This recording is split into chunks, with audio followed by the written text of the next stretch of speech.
Berbagai peristiwa unik, menarik, hingga tragedi terjadi selama sepekan ini.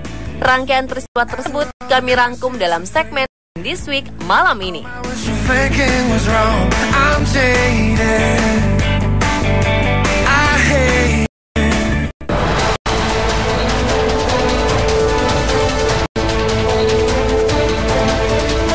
Pesawat Hercules milik TNI AU jatuh di kawasan pemukiman di Jalan Jamin Ginting, Medan, Selasa 30 Juni lalu. TNI Angkatan Udara merilis kepastian mengenai jumlah korban kecelakaan pesawat Hercules C-130 ini berjumlah 122 penumpang. Dipastikan tak ada penumpang pesawat yang selamat dalam tragedi ini. Sebelum hancur di daratan, pesawat juga sempat menabrak 2 ruko dan sebuah mobil. Diperkirakan sebanyak 7 orang tewas tertimpa pesawat jatuh ketika tengah berada di ruko tersebut. Ada beberapa korban di darat yang selamat, namun pihak TNI memastikan bahwa korban selamat bukanlah berasal dari penumpang di pesawat. Penyebab kecelakaan disinyalir adalah kerusakan mesin karena pilot sempat meminta pesawat sudah meledak dan terjatuh. Kejadian ini kira-kira 2 menit setelah lepas landas. Saksi mata mengatakan sempat melihat ekor pesawat terbakar sebelum akhirnya jatuh. Kerusakan mesin disebabkan oleh pesawat yang sudah tua. Pesawat ini merupakan buatan Amerika tahun 1964.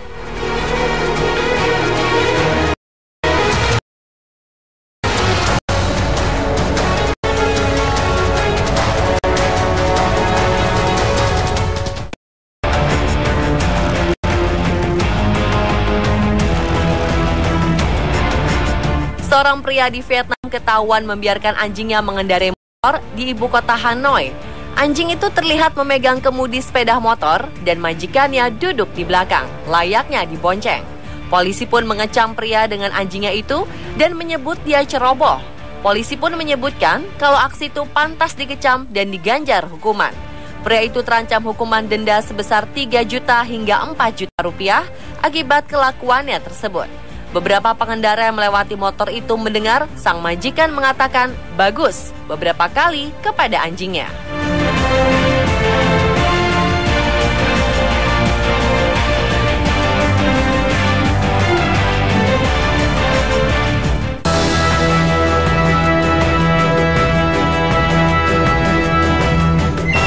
Ini salah satu kasus kematian paling menggegerkan ilmuwan Inggris. Sempat diduga tewas akibat sakit jantung, beberapa pakar yang disewa pemerintah kota Cornwall, Inggris menemukan kesimpulan final mengenai tewasnya Emily Tanterington.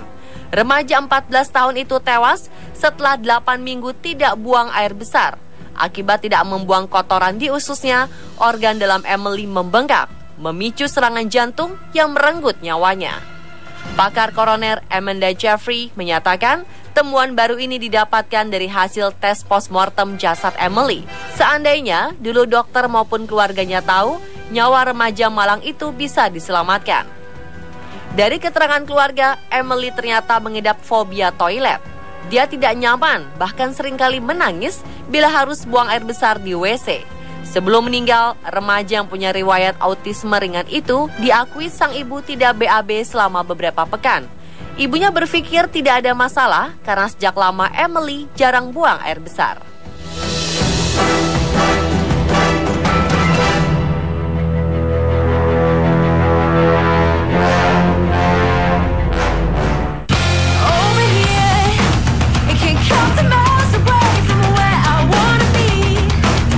Seorang wanita paruh baya asal Cina menjadi bahan cemoohan netizen usai fotonya menjemur pakaian dalam di pagar teralis Disneyland Hong Kong menjadi viral. Wanita itu sedang menjemur beberapa pakaian dalam seperti bra, celana dalam, dan beberapa pakaian lain. Perihal keamanan, Disneyland memberi peringatan pada turis wanita itu serta memintanya merapikan semua pakaian dalam yang dijemurnya. Namun sang wanita berkelit dan melanjutkan aksinya di tempat yang berbeda hingga pihak keamanan kembali mendatanginya untuk kali kedua sebelum akhirnya dia bersedia menyudahi aksi konyolnya tersebut dengan berat hati.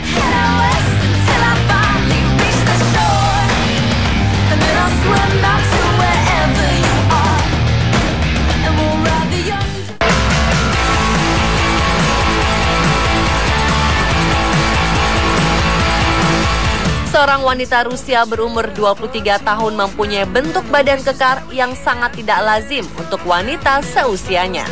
Tubuh berotot wanita bernama lengkap Natalia Trukina ini bak superhero Hulk.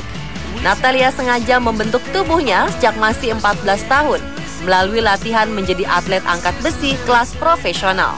Natalia tercatat sebagai pemenang kejuaraan di Zabekalai pada tahun 2014.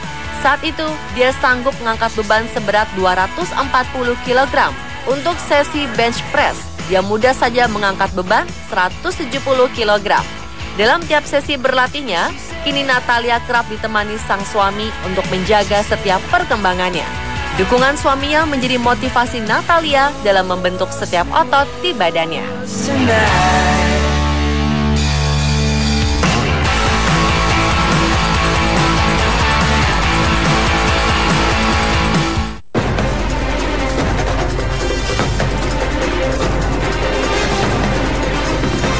Terlihat sisa bangkai seekor hewan laut misterius mirip lumba-lumba yang terdampar di pesisir pantai di dekat bandara Sastrets di Pulau Sakhalin, Rusia akhir Juni lalu. Saat ditemukan, makhluk itu sudah dalam kondisi yang tak utuh. Beberapa bagian tubuhnya sudah terkoyak-koyak hingga menampakkan tulang belulang. Makhluk berparuh dan berbulu itu sempat membuat bingung para ilmuwan. Seorang wanita melihat makhluk aneh tersebut dari dekat saat terdampar di Pulau Sakhalin dan memfotonya. Foto hewan misterius ini sempat membuat heboh media sosial Rusia. Masih diteliti sebenarnya spesies atau makhluk apakah hewan tersebut dan bagaimana ini bisa sampai ke pesisir pantai.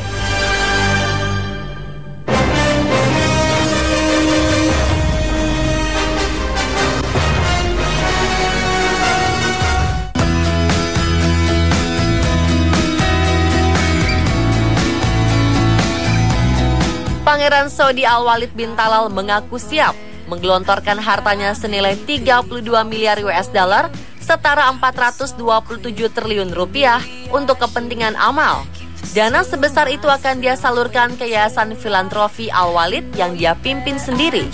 Pangeran Walid terinspirasi pada sikap orang terkaya sedunia Bill Gates. Dia ingin mengikuti teladan Bill Gates Foundation yang memberikan dana ratusan juta dolar kepada penderita polio di seluruh dunia. Selain itu, sebagai penganut ajaran agama Islam, Pangeran Walid mengaku terpanggil untuk berbuat lebih banyak bagi kemanusiaan. Yayasan Al-Walid ini akan fokus mendanai pembangunan daerah terpencil di Saudi.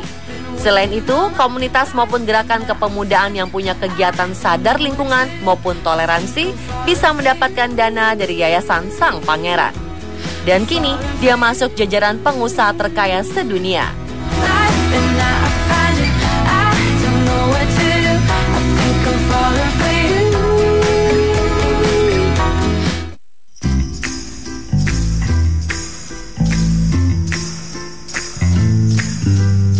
Kemampuan finansial tampaknya tidak menjadi ukuran kebesaran hati seorang manusia.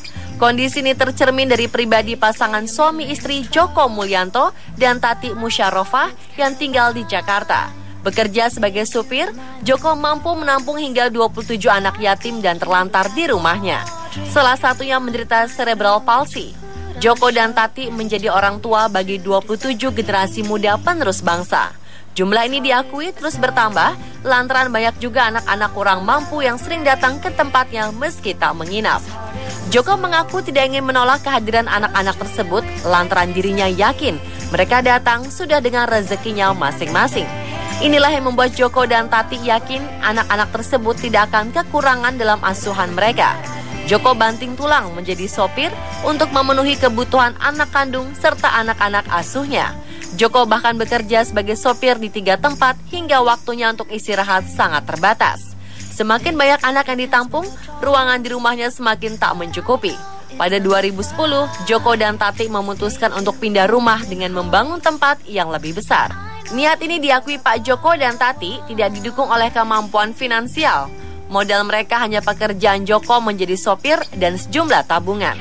Untuk mendapatkan penghasilan yang lebih besar, bangunan yang kini ditempati Joko dan Tati bersama anak-anak asuhnya dibangun dari kerja keras, tambal sulam, dan kebaikan hati orang-orang di sekitarnya. Bahkan pekerja bangunan dan pemilik material turut membantu berdirinya bangunan tersebut.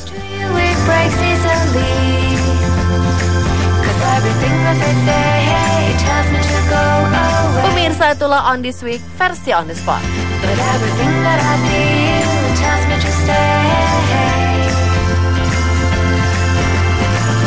They say you're like a